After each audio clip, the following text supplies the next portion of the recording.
प्रिय क्रांती मित्र हो, जय भीम, जय अशोक, जय संविधान, जय भारत। तमाम लोकशाहीवाद्यांच्या रक्तात पेटलेले महामानव, मानवी स्वराज्याचे महान संस्थापक, विश्ववंदनीय विश्वरत्न डॉक्टर बाबासाहेब आंबेडकर या देशातल्या करोडो जीवांची, करोडो भारतीयांची अस्मिता आहे। जर कोणी बाबासाहेबांच्या विरुद्ध एक जरी ब्रग काढला तर त्याची खैर नाही। आंबेडकर वादाबरोबर जर कोणी टक्कर घेण्याचा प्रयत्न जरी केला तर त्याचा चकनाचूर केल्याशिवाय या देशातला आंबेडकरवादी राहत नाही। आंबेडकरवादी जनतेचा संताप हा इथल्या प्रस्थापित व्यवस्थेविरुद्ध आहे। आणि जर का तुम्ही आंबेडकरवादाला नख लावण्याचा प्रयत्न केला, आंबेडकरी विचारांना नख लावण्याचा प्रयत्न केला तर त्याच्या होणाऱ्या भावनिक उद्रेकाचा विचार देखील तुम्ही करू शकत नाही। भीमसैनिक हा मुळातच एक विद्रोही आहे। विद्रोही विचारांचं प्राशन त्याने केलेलं आहे, आंबेडकरी विचारांचं त्याने प्राशन केलेलं आहे। आणि त्यामुळं आंबेडकरवादाच्या नादाला जर कोणी जात असेल, आंबेडकरी विचारांच्या विरोधात जर कोणी जात असेल तर त्याची किंमत त्याला मोजावीच लागते। याचे ज्वलंत उदाहरण म्हणजे या देशाचा गृहमंत्री अमित शहा। अमित शहा इथल्या सर्वोच्च सत्तेमधला तो एक प्रमुख नेता। आज अमित शहाच्या बोटावरती या देशातलं सरकार चाललेलं आहे। अमित शहा बोलेल ती पूर्व दिशा, अशी आजच्या या नरेंद्र मोदीच्या नेतृत्वाखालील सरकारची गत आहे। अमित शहा हा एकदा वैतागून म्हणाला, आंबेडकर आंबेडकर आंबेडकर आंबेडकर, काय लावून ठेवलंय आंबेडकर आंबेडकर आंबेडकर। त्यावेळेला अमित शहाला ज्या पद्धतीनं इथल्या भारतीय नागरिकांनी फोडून काढलं, अमित शहाला फोडून काढलं, त्यावेळेला अमित शहा देखील जमिनीवर आला, भानावर आला।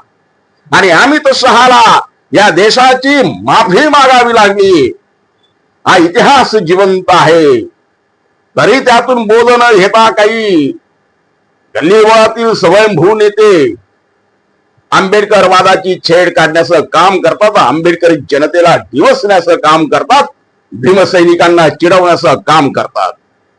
त्यातल्या आमच्या एक सुषमा अंधारे आणि आमचा तो दुसरा टिनपाट सुधाकर भालेराव। सुषमाताई अंधारे यांनी उपवर्गीकरणाच्या संदर्भात जे काही वक्तव्य केलं त्याचा निषेध या महाराष्ट्रातील सर्व संविधानवाद्यांनी केला।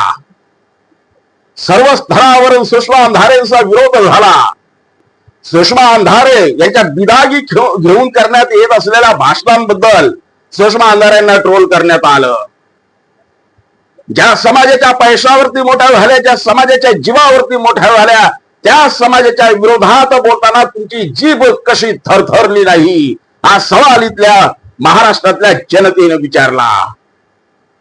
आणि सुषमाताई अंधारे भानावर आल्या आणि त्यांनी जाहीरपणे एक प्रकारे माफी मागितली, दिलगिरी व्यक्त केली। मी असं बोललेच नाही, माझा व्हिडिओ, माझं भाषण कोणीतरी मॉर्फ केलंय असं त्यांनी जाहीर करून टाकलं। कधी ज्या वेळेला सुषमा अंधारे यांचं ते उपवर्गीकरणाच्या संदर्भातलं वक्तव्य बाहेर आलं, जनतेनं त्यांना प्रचंड विरोध केला। सुषमा अंधारेंना इथल्या प्रत्येक संविधानवाद्यांनी ट्रोल केलं, विरोध केला। त्याच्यानंतर 3 दिवसाने, हो सुमारे 3 दिवसाने सुषमाताईंना जाग आली, त्या भानावर आल्या आणि त्यांनी सांगितलं हा व्हिडिओ आणि त्यातलं भाषण हे मॉर्फ केलेलं आहे। 3 दिवसानं लक्षात आलं। 3 दिवस का लागले तुम्हाला हे लक्षात यायला की तुम्ही केलेलं भाषण किंवा तुम्ही केलेलं वक्तव्य हे मॉर्फ केलेलं आहे, काटछाट केलेलं आहे। बरं ठीक आहे, तुमच्या बोलण्यावरती आम्ही विश्वास ठेवू एक वेळेला, कारण तुम्ही आमच्या भगिनी आहात, वाट चुकलेला आहात, तुम्ही भलत्याच मार्गावरती आहात, तरी सुद्धा तुम्ही आमच्या बहीण आहात, तुम्ही आमच्या भगिनी आहात। म्हणून आम्ही तुमच्यावरती विश्वास ठेवायला तयार आहोत. कोणीतरी मुद्दाम होऊन तुम्हाला बदनाम करण्यासाठी ते तुमचं वक्तव्य मॉक केलं असेल, मग ते पूर्ण वक्तव्य काय आहे ते का दाखवत नाही? तुम्ही ते का दाखवत नाही? जर तुमच्या विरोधकांनी तुमच्या बोलण्याला काटछाट करून मॉर्फ करून जर दाखवलंय तर तुम्ही पूर्ण दाखवा. तुम्ही काय बोलला पूर्णपणे का दाखवत नाही? फक्त एक खोटं लपवण्यासाठी तुम्ही दुसरं खोटं बोलताय एवढाच त्याचा अर्थ आहे. आणि अर्थात आंबेडकरवाद्यांच्या नादी लागणं तेवढं सोपं नाही याची प्रचिती जिथं अमित शहाला आलेली आहे तिथं तुम्ही कोण?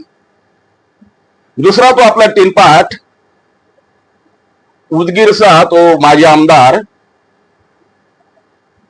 सुधाकर भालेराव, त्याने देखील असं मूर्खासारखे विधान केलं. तो तर थेट आंबेडकर घराण्याबद्दलच बोलला. आंबेडकर घराण्यानं अभ्यास करण्याची गरज आहे. कोण बोलतोय? कोण बोलतोय? सत्ताधाऱ्यांचा गुलाम? आंबेडकर घराण्यानं अभ्यास करण्याची गरज आहे असं वक्तव्य कोण बोलतोय? सत्ताधाऱ्यांचा गुलाम, लाचार.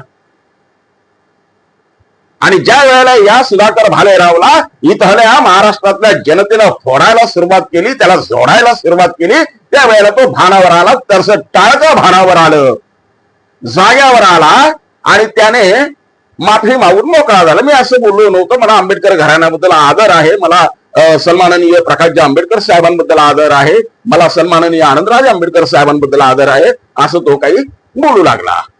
मित्रा, जर तुला आदरच आहे तर तू ह्या फालतू गोष्टी बोलतो तरी कशाला? माफी मागण्यासारखी वेळ आणायचीच कशाला? माफीवर बनू नका. त्या विचारसरणीमध्ये तुम्ही गेला आहे म्हणून तुम्ही माफीवीर बनणार? माफीवीरांची विचारसरणी तुम्हालाच लाभ. परंतु या व्हिडिओच्या माध्यमातून आम्ही नम्र आवाहन करतो, अनवधनानं का होईना आंबेडकरवाद्यांच्या नादी लागू नका, भीमसैनिकांच्या नादी लागू नका. ही सर्व लय डेंजर आहे. भीमाची लेकरं लय डेंजर आहे. जो कोणी विरोधात जाईल त्याला भीमाचा पॅन्थर फाडल्याशिवाय राहणार नाही. जो कोणी बाबासाहेबांच्या विरोधात बोलेल, जो कोणी आंबेडकरी विचारधारेच्या विरोधात बोलेल आणि जो कोणी संविधानाच्या विरोधात बोलेल त्याला हे भीमाचं लेकरू कायदेशीर संवैधानिक मार्गानं फाडल्याशिवाय राहणार नाही, एवढं लक्षात ठेवा. क्रांती मित्र हो, भीम पॅन्थर या आपल्या हक्काच्या यूट्यूब चॅनलला कृपया सबस्क्राईब करून आम्हाला विषमतावादी शक्तींच्या विरोधात लढण्यासाठी बळ द्या, शक्ती द्या, ऊर्जा द्या. कमेंट करा, लाईक करा, शेअर करा.